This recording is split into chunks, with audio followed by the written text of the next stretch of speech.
welcome back. It's the 23rd today, so we're going to look and see what passage is on our scroll.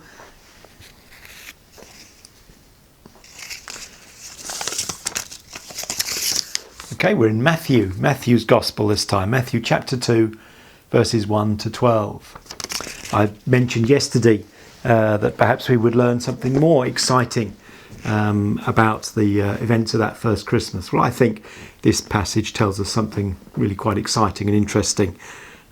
So let me read these verses now. After Jesus was born in Bethlehem in Judea, during the time of King Herod, Magi from the east came to Jerusalem and asked, "Where is the one who has been born King of the Jews? We saw his star in the east and have come to worship him." When King Herod heard this, he was disturbed, and all Jerusalem with him. When he had called together all the people's chief priests and teachers of the law, he asked them where the Christ was to be born. "In Bethlehem in Judea," they replied, "for this is what the prophet has written. But you, Bethlehem, in the land of Judah, are by no means least among the rulers of Judah, for out of you will come a ruler who will be the shepherd of my people Israel." Then Herod called the Magi secretly and found out from them the exact time the star had appeared. He sent them to Bethlehem and said, "Go and make a careful search for the child. As soon as you find him, report to me, so that I too may go and worship him." After they had heard the king, they went on their way, and the star they had seen in the east went ahead of them until it stopped over the place where the child was. When they saw the star, they were overjoyed. On coming to the house, they saw the child with his mother Mary, and they bowed down and worshipped him. Then they opened their treasures and presented him with gifts of gold and of incense and of myrrh. And having been warned in a dream not to go back to Herod, they returned to their country by another route. So this is the account of the wise men, well-known characters for sure, although we don't know how many there were. They brought 3 gifts, but that doesn't necessarily mean that there were only 3 of them. But anyway, they go to Jerusalem first, which perhaps is logical. It's the major city, the capital city. That's probably where you'd expect to find the king.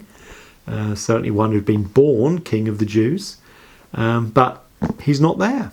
And in fact, Herod and the others with him are really quite disturbed when they hear about this. So the chief priests, and the teachers of the law, they knew their Bibles. They knew Micah chapter 5, verse 2, which we read on the 11th of December.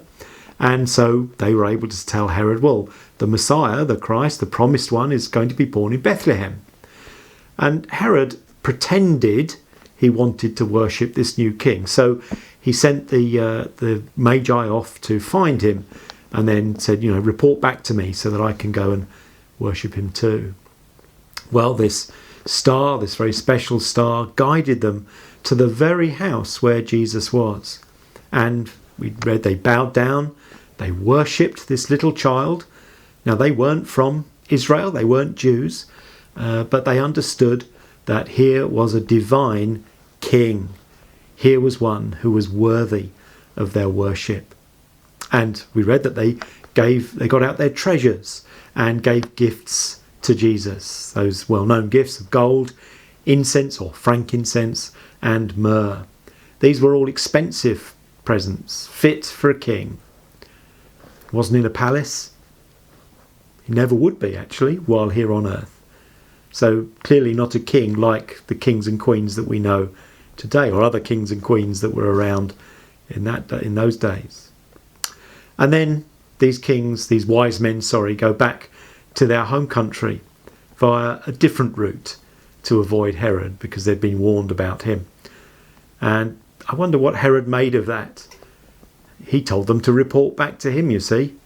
Well, perhaps if you come back tomorrow, we'll find out how Herod reacted to the fact that the wise men didn't tell him that they had found the king.